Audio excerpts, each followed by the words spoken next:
So here we have at library.rochester.edu, the River Campus Library's main search. One of the things I want to point out is that you can use this articles, books, and more to just put in your search terms. Library catalog searches for books in our collection.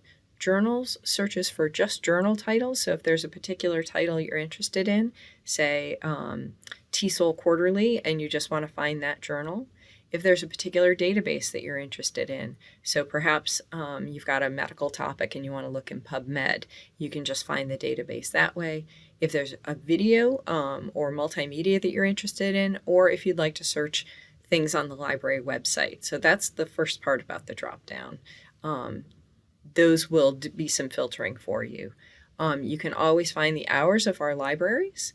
And our featured resources, Interlibrary Loan, will come in really handy. I'll talk about that in a little bit. Course reserves. If your faculty or instructor has put a book on reserve, it'll be at the Q&I desk in Rush-Rees. Research guides. I'll show you my research guide in just a moment.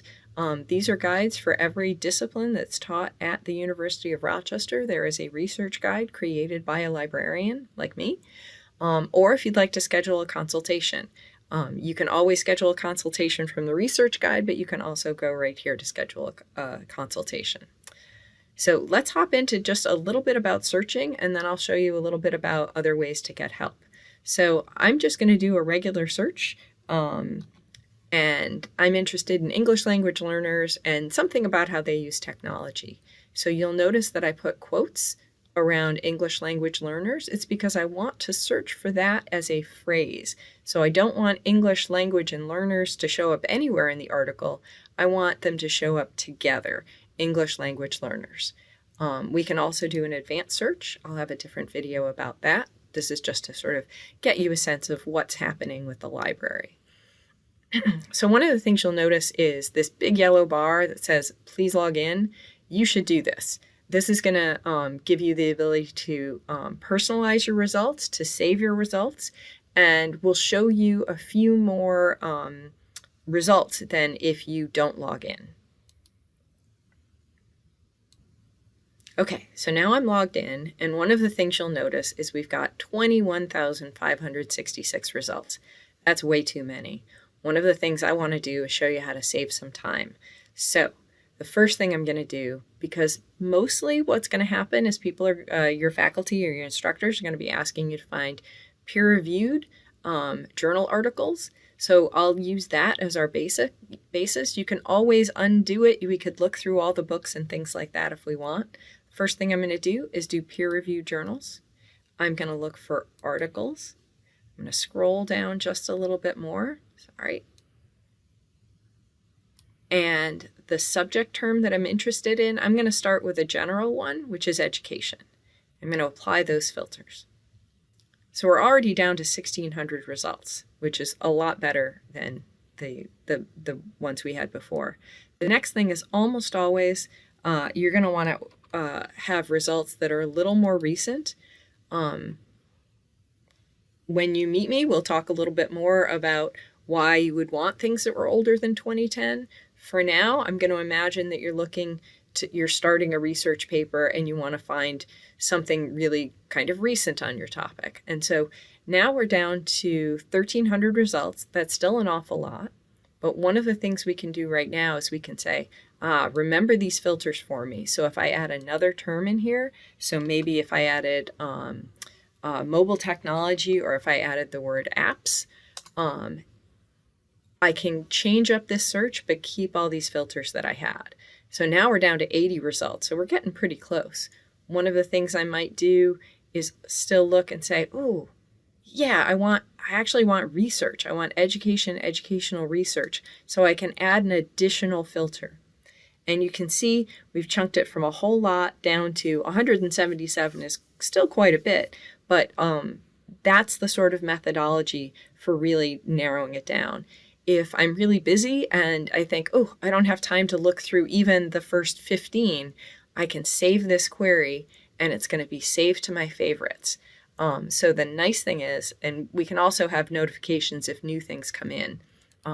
So one of the things I know now is up here in my favorites, that I've got saved records. If I wanted to see those, there they are. If I have saved searches, this is the one we just did, so we can see what we did and come back to it. So that's a really handy feature. So here we are back at our 177 results.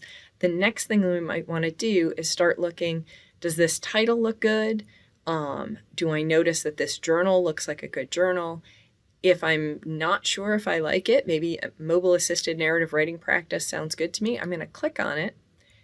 And before you download all the articles that you find, one of the things can be really super useful in saving time is looking at this description. And what that is the abstract. So you can tell whether or not this is the kind of research you're interested in and whether or not it's something you want to download. So before you send yourself 30 different PDFs of articles that you're not sure you like, take a moment. That will save you a ton of time. One of the things you might notice is these little arrows here and here.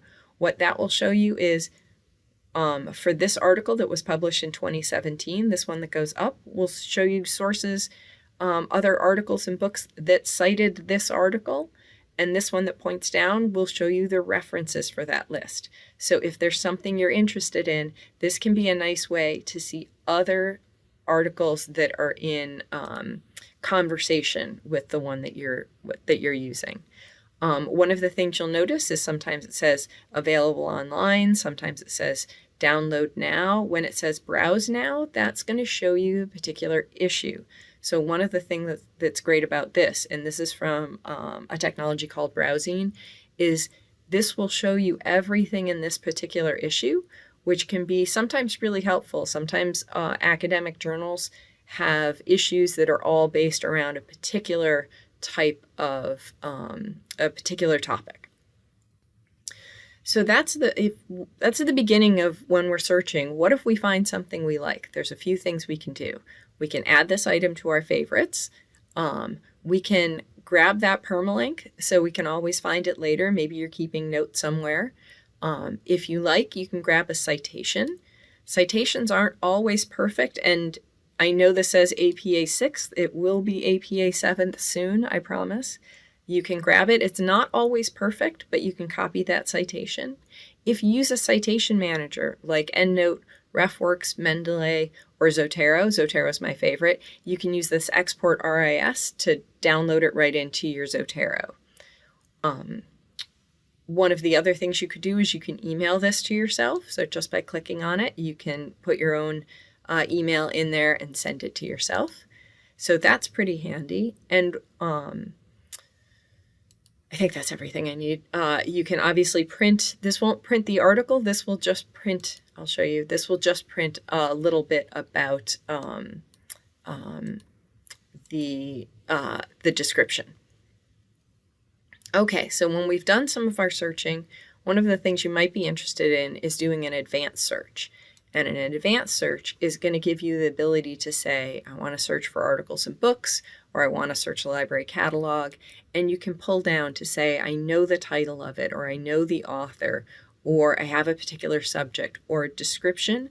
This is the one thing I might find very useful. I will find very useful because that will search the abstract. So this is a term that you know you want to show up in the abstract. Use that description filter. And as you can see right from here, you can do multiple ones. You can add new lines, and then you can choose what kind of materials. So do you want articles? Do you want a particular language? Do you want to put your year filters in here? So that's a really handy way if you've got a crafted search that you want to do.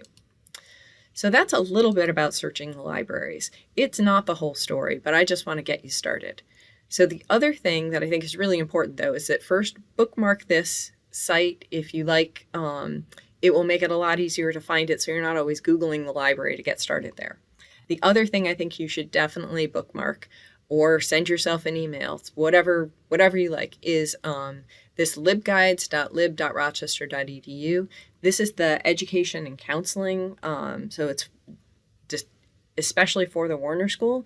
This is the guide that I've created, and I'm going to talk a little bit about all the powerful parts about this, but the thing that I think is most important is this is me. Doesn't really look like me, but that's okay. you can click to email me, and you can click to schedule an appointment. So if you want some help, if you tried something and it's not working, the first thing you're going to do is select a location. It's going to be in person and online. This University of Rochester is going to go away. So if you want to meet with me online, click on that. It'll show you my calendar. You can pick whatever day you like. Maybe you want to meet me on the 1st at 10 a.m. Choose that 10 a.m. and hit continue, and it'll tell you it's online.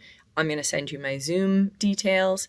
Tell me a little bit about yourself, and then click confirm the appointment and what you're interested in. It goes right on my calendar, and then I'll meet you in a Zoom room. If you decide to meet in person, that's fine. We'll meet in the Rush Reese Library right near the Q&I desk. And when I'm not recording videos, this chat is a green box, and you can do some instant messaging with me. Okay, so a tour of what this guide does.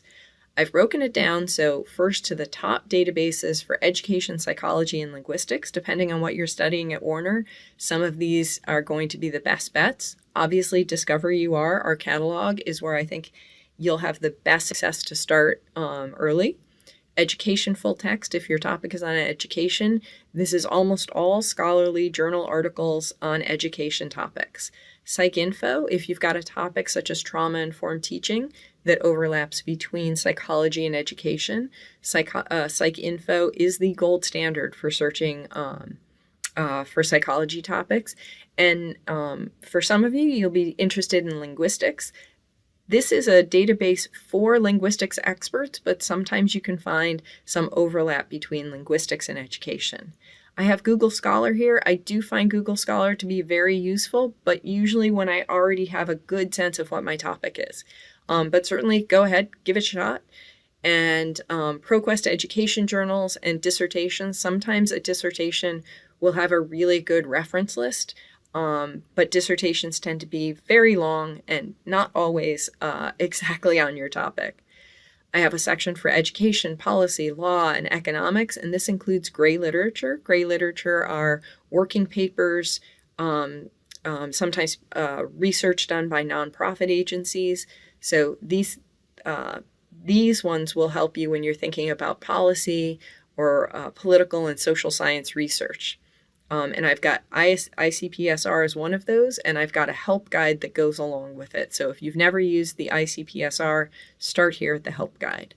I've also got some counseling databases, and there is a psychology research guide, and we have an amazing psychology librarian in case you think, oh, nope, I need more in-depth help.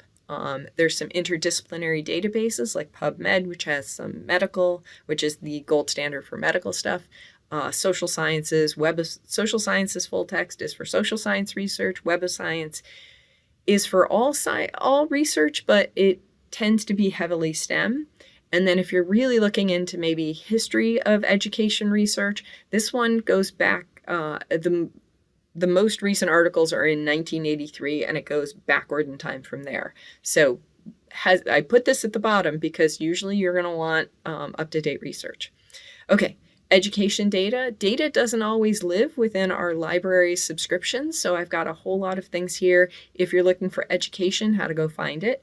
If you are looking for more data, we've got a nice link to open data sets.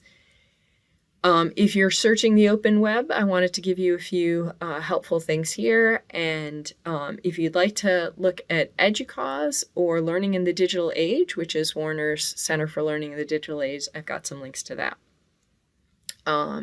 One of the things you'll notice is some of these videos are going to change since we've got a new system. I'm going to zoom up to the top. The orientation tab here, you can see you can sign up for some tours. I'm going to keep adding some in for the first couple of weeks. So feel free to sign up for either a physical tour of the library or a Zoom introduction that'll go into a little more depth. Here you'll find an orientation handout if you'd like to practice your skills, and then these videos are going to get updated, I promise. Okay, so another thing I promised I would show you is as we roll down here past the hours, Interlibrary Loan. One of the things I think you should do is sign up for Interlibrary Loan. You're going to sign up with your NetID.